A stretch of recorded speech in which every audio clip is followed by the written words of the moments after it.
So I have good news and bad news. The good news is maybe making chess videos again. The recently published ones I all recorded a while ago. The bad news is made some really good videos and then did not record sound on them. So I'm going to be talking over the videos in the hopes of getting them out. I believe at this point I was talking about how much my rating has gone down in the last year or two, and then I got to playing. Um, I'm going to sort of try to re say what I talked about because I thought it was interesting. But the first thing was talking about how I've been sort of inspired a bit by doing a Chessable course, specifically the Sam Shanklin Chessable course on the Classical Sicilian, starting with the short and sweet, though I did buy the full course. But I was talking there, if you see, I highlighted knight c3 and knight f3. How many times when talking about openings, someone will say something like developing a piece or controlling the center or something like that, and that doesn't tell you why you do one of these moves over another, right? It doesn't tell you why you'd play knight c3 or knight f3. And I think this is an important thing because sometimes it's really basic things like that where you kind of think like, okay, I'm not a beginner anymore. I understand controlling the center and developing my pieces. Though I think you keep, as you get better, keep enhancing those understandings. But there I was talking about how h3 prevents knight g4, so prepares bishop e3, giving the bishop an unharassed square, and is usually a good precursor to any time you want to play bishop e3 in these structures. But that I think a lot of opening works and other works kind of train you to think badly or like not really understand what the move is in a way that you'll be able to retain for further use and find in your own games, where maybe you remember the exact line correctly, but you don't really have the reasoning because the reasoning they give you applies to so many different possibilities. And you need reasoning that doesn't tell you just why, but why this now, right? Or when and why does this occur? So in this game, in the opening, I very quickly said, okay, c5 is their hook. c5 is their central stake. I'm going to play against that with b4. And I went immediately for rook b1, a3, and b4 to specifically play for that at the start. And then when they also made queenside moves, that blocked up the queen side, and I then switched to the king side. But I didn't make any waiting moves or slightly improving moves on the king side, like h3, until I had already achieved what I wanted to do on the queen side. This is an interesting move of them, because if I take on c3 and then play queen c2, after dc3, they can play bishop d4 check, and it's hard for me to get my pawns moving, because I'd love to move my pawns there to open up the diagonal against their king, but I don't really have a way to do so. So I went rook a7 to invade, and I thought this was a pretty complicated position because there are lots of lines where they play queen b4 and then have queen b1 and rook c2, and those seem dangerous, and I might be blundering. For instance, queen b4, rook d7 is dangerous. Here I would have f6 checks, so they block that. But queen b4 is very scary, so I go for queen b2 just to make sure that doesn't fall. But it's not clear how to improve my position because all my pieces are kind of on optimal squares. So I think I was thinking about, yeah, queen a2 to try to sneak in somewhere, threatening queen f7, but potentially coming to g8. And I think they bring their queen back here. I have g3 covered, so they never have like bishop h2, king g2, queen g3 check because the knight covers it. And here, I think I played queen d5. Now I'm taking the bishop with check now that they played f6, so they don't have time to play something like queen b4. And they found rook c7, and I wasn't sure if I should trade or not. I decided to kind of tickle their position a little, threatening queen g8. But I thought they could block with rook c8, and they surprised me by stop blocking with bishop c8. But I think that was a good idea. It does hang the pawn on b5, but it also leaves their rook ready to invade. I'm not sure. It depends whose rook you think is better here. And I wasn't sure at all of the evaluation on that. But I didn't see how they could break through here. But I also wasn't sure what my next move is. I'd like to play something like rook a6 to pressure f6, but that's not there. Now their idea is queen e5 at some point. And I think I bring the queen back to d5, which potentially just blunders to bishop b7. No, then I have queen g8. But don't want to blunder queen e5 here. So I definitely can't play something like queen b6, which I think I was thinking about. And I think they go queen e5 anyway, which lets me move pretty quickly into a nice position. Because they have to take back bishop, otherwise they take back pawn, knight f6 to e8 probably. And now I can try to get my pawn onto a light square where the bishop can defend it. But I missed bishop b7 here, But I think it just goes directly into a winning endgame after rook a7. Because I take their rook with check, and then I can take back on e4. My king is fast enough to stop the d-pawn, and I have this passed b-pawn. So I think we just transition into a winning endgame. I think I played a pretty good game in this one. And the key is I kind of have to move my knight at some point, but as soon as their king comes over, which it has to do to stop the b-pawn at some point, my knight gets to come out, and then I win the e-pawn, d-pawn, and it is over.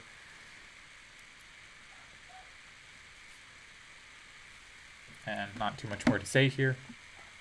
Hopefully the sound is properly being filtered out. There's some buzz. But I think I highlighted some stuff in the opening. So you see the b-pawn advance, then importantly, one q. And so one thing important to have in opening such that you really have ideas stick is little cues. Like if I want to play bishop e3 and they have knight g4, h3 is a really good preparation. And as we saw later in the game, I pushed the g4 advance. That opened up moves like knight g3 later. You can see the knights often get in each other's way. So just h3 is a useful move to make, but it's not a move I wanted to make before I played a3 and b4, right? Because h3 does not help my queenside operations. h3 helps my kingside operations and finishing development. So in this position earlier, I wouldn't play h3 here because I want to achieve a3 and b4. And black is quick to play a6 and b5 themselves. And if I'm too slow to this plan, they can achieve b5 and b4 before I do. And what I'm highlighting now is I like playing rook b1 before a3, because a3 potentially leaves the b3 square weak, and it leaves my rook on this potentially dangerous long diagonal longer. So starting with rook b1 strikes me as the less committal way to go for the break. So another cue in my head is I always start with this rook b1. And I think this is a really important way to learn openings, is just have lots of little cues of ideas of things you can do and what other moves combine with those things you can do, and in what kind of order, how they justify each other, how they work together. And I think by building those up, you end up getting a really good opening understanding, and too many opening courses kind of tell you the move and tell you the why, but not why now, right? I'm playing rook b1 because if I start with h3, I'll be behind on the queen side, and if they can push, say, b4 or something like that, I'm never going to get my queen side play with a3, b4 against their c5 pawn, which is my big break in the position. So I could play h3, but then I'd have to go with the kingside plan. If I want to play the queenside plan, I have to do it now. Or I could say I'm going to play like a4 and just try to shut the queenside down. But if I want a3 and b4, I have to go for it quickly. And I know that, so I don't spend turns playing h3 or f4 or moves that aren't relevant to that part of the board. And when that part of the board kind of coheres into something, then I switch to other parts of the board when I'm satisfied with what statically is happening on the queen side. And I think you just want to build as many of those understandings in the opening as you can. And there are some chessable, I've mostly done the short and sweets because they're free, and there are some chessable courses that really jump out at me as, yes, this is, they're saying something that will stick in my head. They gave me the why this move happens now, and I will be able to remember that move and replicate similar moves in other positions. And there are other courses that really don't do that for me, and I'm not sure where the Shankland course will fall for me yet. I'm kind of excited about the opening. I've wanted to play the Classical Sicilian in the past and never really got it working. Ooh, we have an IM opponent. I'll see if I remember the game better. Maybe we'll get a Classical Sicilian. So d6 is the main move to enter the class, and we do. And we have knight f6, knight c3, knight c6. The main move now is bishop g5. That's the only move that's really significant pressure here. Otherwise, black's idea is just to play a classical Sicilian, or a dragon Sicilian, except we're scared of the Yugoslav. And the Yugoslav is the moves I just green arrowed. But h3 kind of helps that Yugoslav stuff because white still wants bishop e3, and I don't have knight g4, which is how I can really contest that setup. So again, what I should do here is play e5 and try to play for this quick d5 break. That's what Shankland recommends. Now, knight f3 was a move I wasn't familiar with, and as I see when checking afterwards, h6 is the main reply, because bishop e6 is annoyingly met by knight g5. Here, however, and I also thought they should have played bishop g5 just to contest d5, but they gave me d5 for free, and I think black is already doing very well here. I think black should head for the endgame. I think we're happy to trade queens. I don't know if white's pieces have that active squares. Black's has a central pawn, white doesn't. So black generally has a little more control. Castles, queens for both players. And the only really threatening idea is bishop b5. But it is kind of threatening, because they threaten both to take on c6. They threaten to take on c6, which both removes the defender of e5 and a7. so it's not clear how to save both. And I could rip on f3, but I like not giving up the 2 bishops. And I eventually decided, I think here, I was calculating a long line of if we play a6, bishop c6, knight e5, bishop g2, they have rook d8, and then knight f7. So I decided the e-pawn was more important, and my idea was maybe I could trap their bishop with c5 if they took on a7. But I don't think that works because they can play bishop b6, hitting the rook and escape. They didn't go for it. I would have had the 2 bishops there. I would have been down a pawn. But I think that position should be okay. But this is definitely lower pressure with my extra central pawn. I think black should be a little better. I really want to play king c7 at some point to stop bishop b6. And they decided to trade off all the rooks, which lets me play king c7, which is the move I really want to make. And now I can start pushing my more central pawns. And they potentially should start pushing their queen side. But with both our kings on the queen side, the king is a really good piece at blocking potential passed pawns. I threaten f4 now, but I also stop knight e4. So generally speaking, the side with the advantage in a position like this where we have the same number of pawns, but they're asymmetrical, is you want your king to be on the side that you have the minority, I think. Here I wanted bishop f6, both threatening bishop b2 and controlling the d4 square. They've given me this passed pawn when they played f4, and I think this is just a pretty good position. I'm now threatening bishop e3, and it's not clear how they defend f4. Yeah, and they give it to me, but I'm not... I guess they could have played knight f1. After knight c5, I was thinking bishop c8. I could also take and then play king c6 and win the pawn that way, so neither is very scary.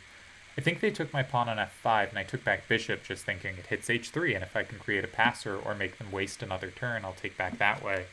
I was kind of automatically going to take back pawn, but the bishop's better on f5.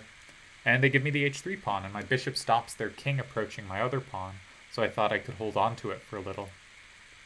They play knight c5, but now I can trade off into what should just be a winning endgame, because I can bring the bishop back to f5, and they can only take e4 by giving up their bishop, and then my h-pawn runs. And now their king's paralyzed, right? Their king can't move without the pawn hanging. And a4 was a bad move, because they should have tried for bishop d1, a4 to displace my king, and then their king has more freedom. But they let me stick their pawn on a light square, which they shouldn't have done. And now they just can't deal with the pawns. And they ran out of moves. Their bishop had no squares to waste, their king has no moves to waste, and that's game over. That's a pretty nice win versus an IM, I think.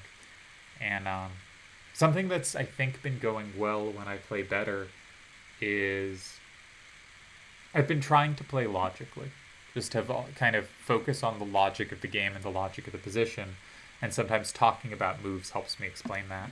Oh, and I had 11 average centipawn loss in this game, down to 10. 0 inaccuracy, 0 mistakes, 0 blunders. So I think a really nicely played game on my end, with a little inaccuracy of bishop e6, because knight g5 is a problem. So I should start with h6 here. I hadn't seen the position before, but there are analogous positions in the Najdorf I'm familiar with where black starts with h6. So I should have known that. You can see knight g5 has been played there in one of the 2 high-level games to reach this position. But they allowed me to play d5, and I think at that point, black is basically equalized. I guess the computer is still giving white a tiny edge. Here after h6, if they go bishop c4, I think I should at some point soon go bishop e6. Fe6 looks like it's weakening a lot of squares, but I do get an extra central pawn, and they never have the d5 access point after that, because the e6 pawn's pretty good. But the computer actually did like my immediate bishop e6 better. It was giving a smaller advantage to white after bishop e6, knight g5, then denying it with h6. So maybe there's a hold in the theory, but probably not. So here we have a Dutch, and here I'm going to try to set up a Botvinnik system with d3 before e4, making sure I can take back pawn. And now we have a Botvinnik system, and last time my hook was on the queen side. Here they're playing for f4, so I play knight d5 to control it, and if they ever take, I take back c-pawn, and they have this potential weakness on c7. Now I like bishop g5 just because it's a little annoying for them, because they cannot play h6, because I have knight f6, bishop f6, and then bishop h6. So they step out of the pin. I play queen d2, trying to further control their f4 break and keep control of h6. And here I think I go rook c1. I don't like the positions after f4. I think the positions where we get that kind of foursome of pawns don't go well for white. But my idea is just making sure that whenever a capture on d5 happens, I open up the c file and play against c7. And here I can win a pawn. I can win the b7 pawn by taking on f6, then taking on f5, and then taking on b7. But my bishop doesn't really have squares over there. So I went into this and kind of didn't know why I had gone into it, because I don't actually want to take. I don't really want f4 to come at some point, so I blocked it. But I think I have lost a little of the plot here, and the position is not nearly as good. So the e file is the one that's going to matter now.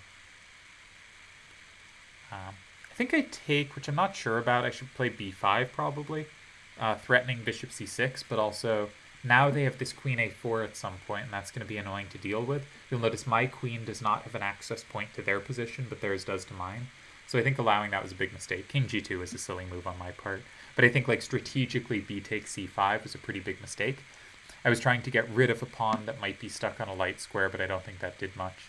I like their rook e7 here, trying to keep doubled. And then rook e3 they play here was pretty clever because I can't take without losing my queen. So I had to break the connection between the king and rook. But that does force a pair of rooks off. But again, they have this access point, queen a4. I do not have an access point to their position. Black should be better, but it's hard for them to get at it without giving me enough time that my queen gets in too. So I prefer black, but I think I should be able to hold here. They go for the access point. Now, I gotta trade off a pair of rooks, because if they're rooks on, they control every file. I think I should go to d5, not f3. Just a little more active, but okay. Both squares control h1, so if their queen ever comes to the back, it can't really slide over. And now I threaten invasions. Now I threaten queen e7, which probably leads to a perpetual. This is pretty likely to be a draw at this point. And they can't play king f6 because of queen e5 check, and king f7, I have bishop d5 check. So either way, they're running into a bunch of checks. So maybe the best move was king f8. Here they give me bishop d5 check for free. Now they have king f8. I can't really play queen e5 without allowing queen d2, so I go for g4. And I think maybe my king can run up to h4 and avoid checks that way. And then their king will be wide open. And I control e1, and I control f2, so it's going to be very hard for their queen to check me. And you'll notice their queen is now locked out of returning. They really shouldn't have put it on b4, I don't think. But they do have g1. So I decide to, I think, sidestep the check here. I think I do better commentary while playing than trying to commentate the games after, because I sort of know what happens and I'm not figuring it out. So now I played h3 with the idea of making sure there was never a queen h2, but my king has no squares now, so if my queen runs away, suddenly queen f2 or queen e1 could be checkmate. So I'm suddenly kind of frozen and have to waste moves. And my queen kind of is on the perfect square, so I move my bishop to e4, but they just defend the pawn, and I'm not making progress. I don't think they ever have g5. They don't have any checks to follow. It's important that if they ever play queen e3, my king gets back in time to stop the pawn, or I potentially have bishop f3 if needed to stop the pawn. Now I'm threatening queen e7 and queen e5. They should probably go back to f8 and repeat, because at this point I'm the one playing for the win. I don't think they do. I think they play queen e3, just going into a losing endgame.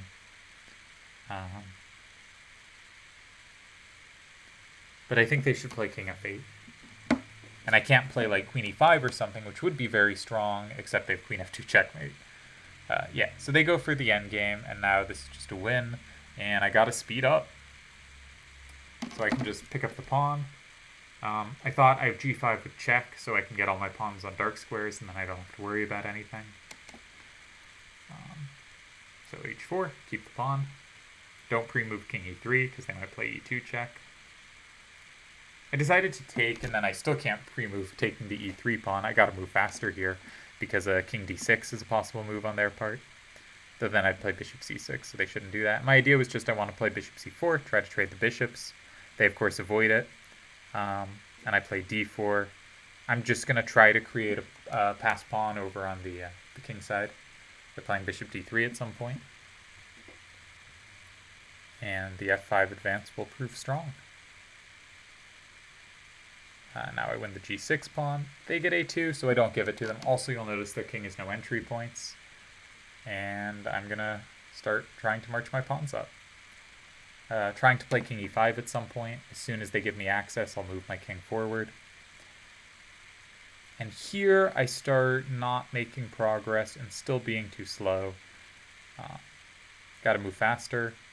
I gotta move. I was ahead on time for a moment there, but way too slow. Just did not remember the clock. And I'm gonna clock now. That's a shame. But I think I played pretty well on the way there with a little bit of a messier conversion than was needed. And ended up clocking. But, that happens when you're talking and playing. And I think I messed up a little here, but I still would have been able to press for a bit there. I don't know if I ever threw away the win. So okay, on to game 4. Strong opponent, 25-65. And they go for the Owen defense. So I play e4 before g3 because g3 blunders the rook. So it's important to block the diagonal. Knight f6 is common here, and then I just play d3 to make sure my pawn's defended. I'm happy in these Botvinnik structures. I like knight e2 just to secure the knight before playing bishop g2 now that they're threatening the knight. Not too important. So they set up a hippo structure, and I tend to kind of try to play a little slow here. Don't do anything super committal. Normally against these structures, you if you have 2 central pawns, you don't have a break. If you have 4 central pawns, they can exploit your weaknesses, but 3 central pawns tends to play pretty well versus the hippo. So e4, d4, and one of f4 or c4. And here I went for c4. I was thinking about like ef5, bishop g2, fe6, bishop h1, ed7 type lines, but I wasn't quite getting them working. So I just played I think rook g1, just to defend the bishop to threaten ef5. They went for e5, and I thought, okay, now I just have to open things up. So f4 just has to be very strong for me, because their king's still in the middle. If they go kingside, everything opens up. And then I think I went a little wrong here. Maybe h3 would be good, just trying to open more lines. The computer, I think, afterwards says d5, but I didn't really understand that. But e5 seemed to me like it gained useful space, and that I could go from this is a position I should win tactically, to here's a pretty safe position to win strategically. I decided my rook's pretty well lined up against their queen, and I don't want their pawns to be able to run. I have a passed pawn, they don't. And their queen's poorly lined on my rook. Now I'm on f5, I'm on c5, I'm on their queen. I wasn't sure how to improve this position. I thought about taking, but it does give them a file, and their knight doesn't really have anywhere it can go right now. So I think I settled on knight g3, just adding a little pressure to f5. I wanted h3, but I think they just play h5, and whenever I take, I'm opening a file for them, not for me. Knight g3 also hints at knight h5, but they'd be happy if I traded that knight for that bishop. That bishop is not very good. So I think I do go for knight h5, but it's not a very helpful move. I think maybe it's good because it prepares h3, because then they can't support it with h5, but I did not consider that in the game. I was more thinking, okay, at some point I'll take on c5, I'll play knight d5. They were sort of tickling g2, so knight d5 blocks that, but g2 was defended. Just thought, I'll get a big central pawn mass. And then suddenly they have a good knight, so my knight on h5 feels silly, bring it back, force a trade. Importantly, anytime they play c6 or c5, I can just push the d-pawn. If they can't open the c-file, I don't think they're ever going to get any real play. At least that was the idea. I managed to find a way to give them play. Spoilers. So just defending d5. And I'm also threatening to an f5, which I could have taken, but then they get d5, and I'm trying to give no counterplay whatsoever. So now I can take f5. And I think they play queen a6. And I should just play king b1. I should just play king b1. I can take on g4 first, but I should just play king b1. Just why give them any play? And why would I play e6 either? It's just opening up their bishop. I don't understand why I did this. My pawns are so good, so strong. I wanted bishop d4 and to checkmate them, but this is not the way. So I should probably just play dc6 here, right? Getting the d4 square from my bishop. And I was so scared of opening that c-file, it was just ingrained in my head never to open it. And, well, things are going a bit wrong here. Queen b1. They have a check. I save it. I mean, the position's still very good, but their bishop can now potentially come to g7.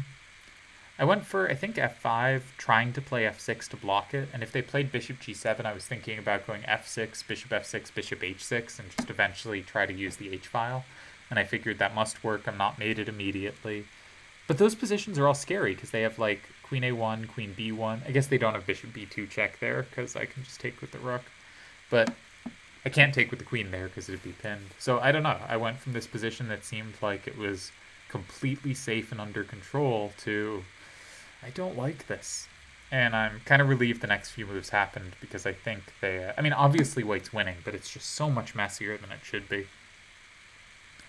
So here, I can just try to trade off their bishop, and then all their squares are weak. And if they move their bishop away, I can come to e5, and then I think I crash through. So I was very relieved to see bishop d6. Their idea is c3. I can't take queen because... well, here I could take queen because it's check, but because of rook c8, pinning my queen to the king. And I can't really take pawn because bishop a3 is crushing. So I decide I need to get going on their end. And they get c3. And it's scary again. But their king has very few squares, so my pawns are really good.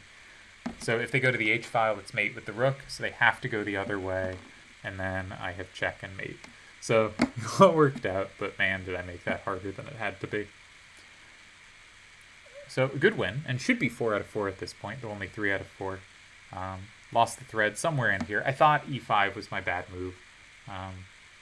Still great position, but I thought maybe I should just take and open it up. The computer disagreed.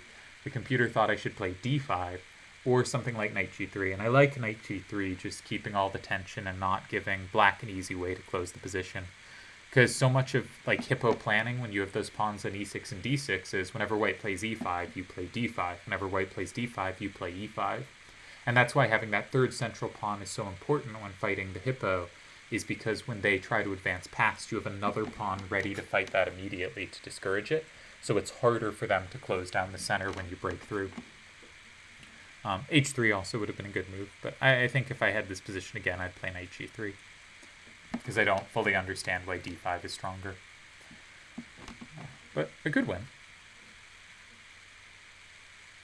And 3 out of 4. And I think one more game in this video. Against the London system, I've been playing just try to get bishop d6 in as quick as possible, and then try to play queen c7 so that I can play knight bd7. The knight has a lot more movement on d7 than c6, I think. Now here I messed up the opening a bit because they did not retreat their bishop, so when they trade, I've lost a lot of time with queen c7 takes d6, and normally that's made up for because when I play bishop d6, they play bishop f4 to g3. Here they didn't, but I still think my position's just totally fine. I played the e5 break before they could clamp down on it by playing knight f3. Their knight was still on d2, and now we just have a pretty normal position where I think black's doing quite well. I think black's a little more active placed. I just kind of consolidate everything. I'll bring my rooks to the middle. I have a majority far away from the kings, which as I talked about earlier in endgames, I think is usually an advantage. So I think here, I don't know what the computer says, I would guess it gives about equality, but I think practically I have very good chances. Really liked knight h4 for them. It wasn't obvious to me what their pieces were doing at all, and f5 looks like a nice outpost. But does it actually do much? Not sure. And then the queen c2, I immediately thought, that looks a little loose. Everything is a little loose. I think this is a blunder. And they can't really stop bishop e4 tricks, right? Because if bishop takes, I just have bishop e4 immediately, and if queen takes, I can play rook d3 and bishop e4. And then there's kind of an interesting thing of after rook d3, queen d3, bishop e4, should white play knight h6 check? And to some it will be obviously yes, right? You're going to lose the knight anyway, so inflict a weakness on the opponent's structure. And I think there's another argument of obviously no. I have time to play queen a6 or something. I can go do something productive, right? You have to spend a turn taking my knight. So if I play queen a6, you have to take my knight. I get the a7 pawn. I start getting more things. This way, white only gets structural compensation. They get no material or no tempo in exchange for it, because suddenly at the end of them moving the knight and me taking, they now have to move their queen. Well, if they move their queen away and then I take, they have the turn at the end.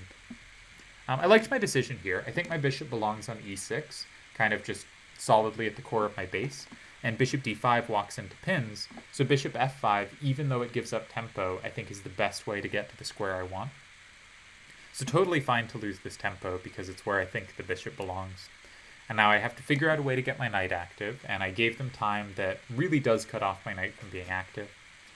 I can invade with the rook, and there's this really interesting question of, am I trying to trade a pair of rooks?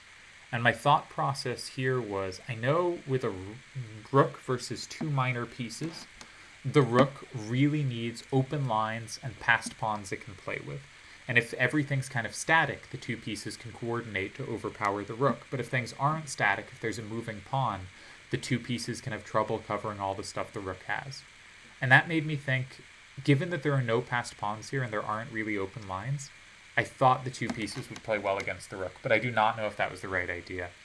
Here it's important to not fall into king d6, e5 tricks. They didn't have it prepared yet, but sometime down the road. So another interesting thing on this position is I have these horrible doubled h-pawns, but do they matter? And I think they matter a little, but not that much. Their rook cannot invade, so they're not a targetable weakness, which is one reason that double isolated pawns can be bad. A second way they can be bad is that they're really immobile. They can't defend each other, they can't advance very well. But I'm trying to play on the queen side, right? I'm not, on the king side. No, the queen side. I'm not advancing on the king side at all. And so at some point, they're going to have to play something like h5 or g5 to get their pawns through. And at that point, the doubled pawns are just trading. And I think that happens fairly soon. So I think it's one of those interesting things of, on the side I have the minority, if queens are off, I am happy to enter this kind of endgame because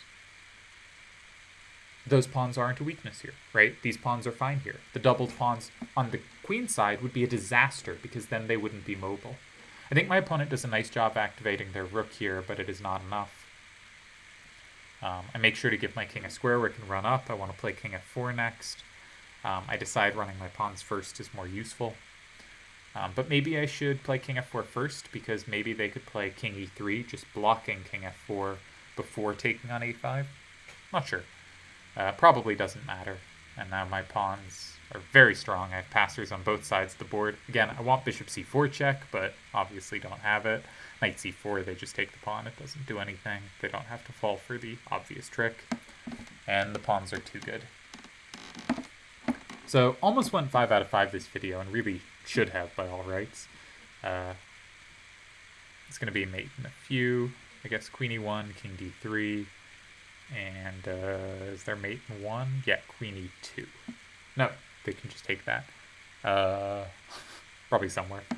So anyhow, I like this line against the London. I messed up a tempo early and still went into the endgame feeling I was the one playing for a win. Despite being down a tempo, I just feel this way of meeting the London is just very stable.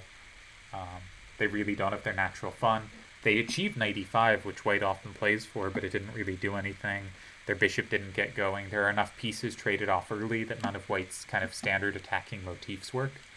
And black has a little more space in most of the resulting endgames, and I feel pretty comfortable trying to play those endgames for advantage.